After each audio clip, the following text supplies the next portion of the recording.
before you get free. You got to see yourself loose before you get loose. Can I help somebody with you? You got to see yourself wealthy before you get wealthy. You got to see it. You'll never see something that you've never seen. Vision is so important that if you don't have a vision, because of your vision, watch this. Your vision is so important because of your vision. Even when you don't see it, you'll keep moving because you saw it.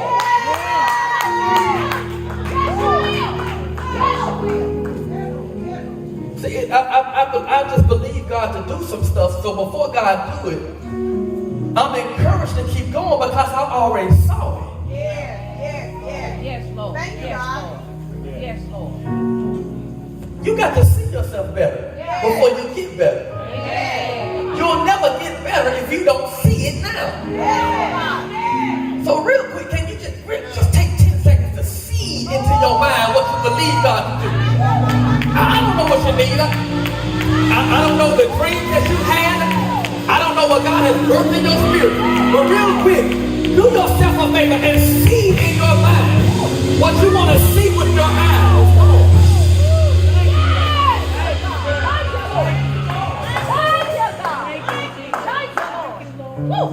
See, I saw scholarships way on down the line. I saw kids in college years before they even knew what college was. I saw free tuition even years before they knew what a tuition was. I saw better, watch this, when I was at my worst.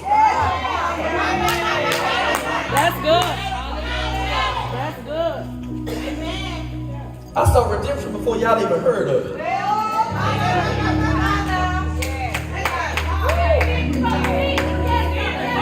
You got to learn how to see it before you see it. I know your child is driving you crazy, but I dare you to see them better.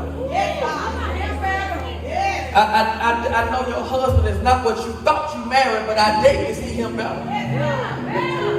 I know your wife ain't what you thought you married, but I dare you to begin to see her better. I don't know what situation you're in, but it won't change until you see it. Today is Vision Sunday. God has given me a vision for the direction of our ministry for 2020. I got 35 minutes. We're going to try to get this thing out the park. Make it do what it do. Well, the text is Isaiah chapter 6, verse 1. A text that you're all familiar with. The text simply says that in the year that King Uzziah died, he says, I saw the Lord high and lifted up. In the year that King Uzziah died, I saw the Lord high and lifted up.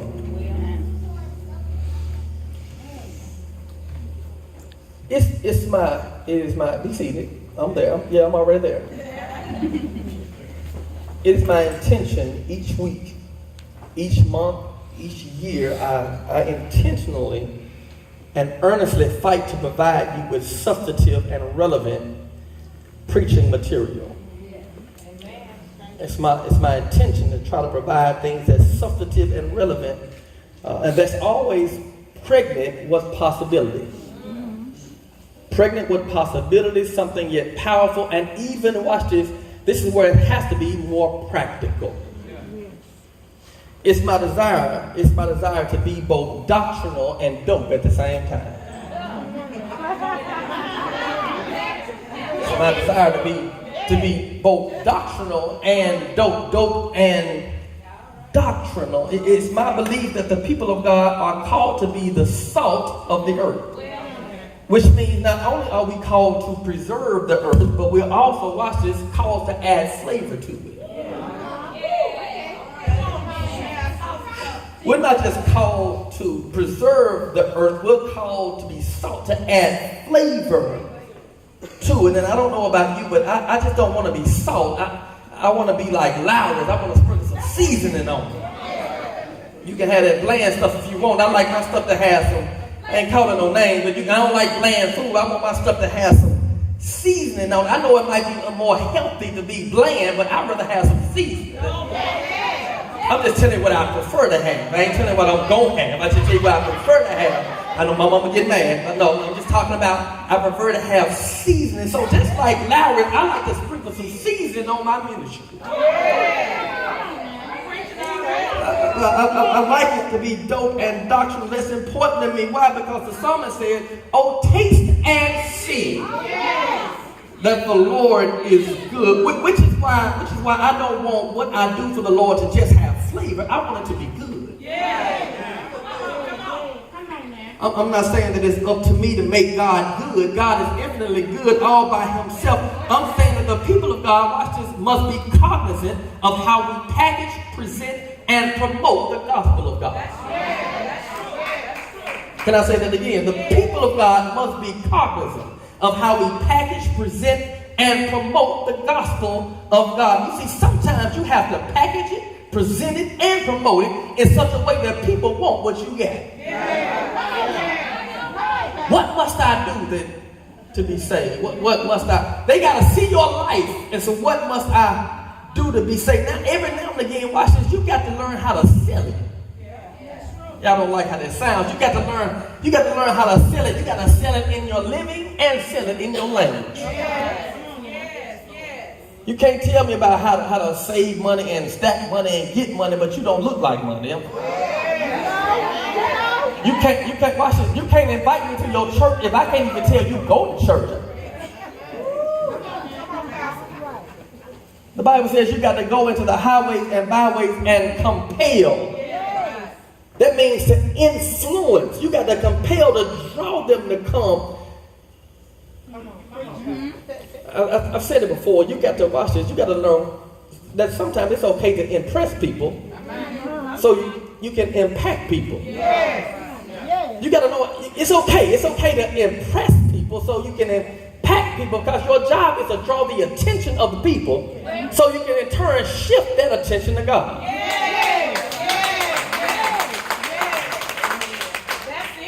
That's our job. And so, having said all of that, let me suggest to you that there are times when you have to be sensitive enough to the Spirit, when you have to sense, watch this, when to add flavor and when not to. You got to know when to hold them and know when to fold them. That's Kenny Rogers. Know when to walk away and know when to run. You got to know sometimes when to and when not to. I just believe if there is ever flexibility there, then yes, add your flavor, put your sauce on it. But every now and again, you got to understand the potency of simplicity.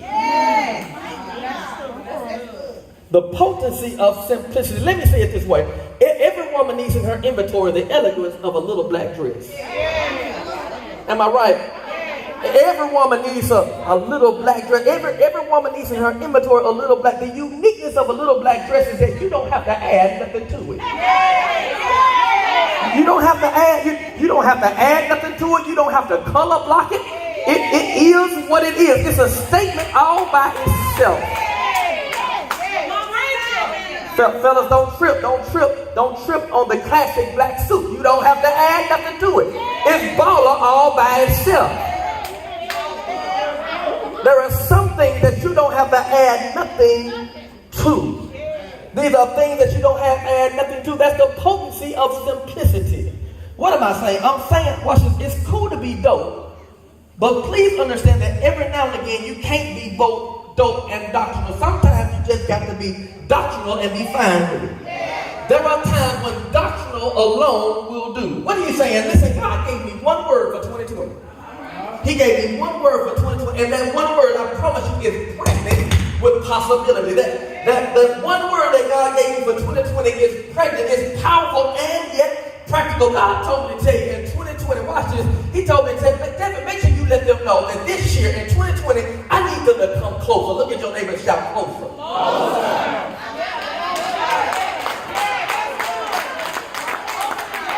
If 2020 suggests vision, God says, I need you to get closer. He said, I need you to watch it. I don't need to see you closer. I need you to see me closer. God said, I need in 2020 2020, you got to come closer. Somebody shout closer. Closer.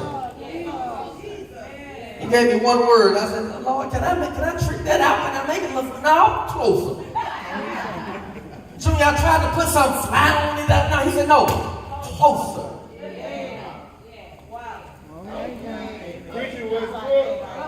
See, my grandmother said it like this. If you stick around the fire long enough, Miss Hall, you bound to get warm. You just missed the whole revelation of that. I said, if you stick close to the fire long enough, sooner or later you'll get warmed by the fire. And the reason why some of us feel like we're out in the cold because you ain't close enough.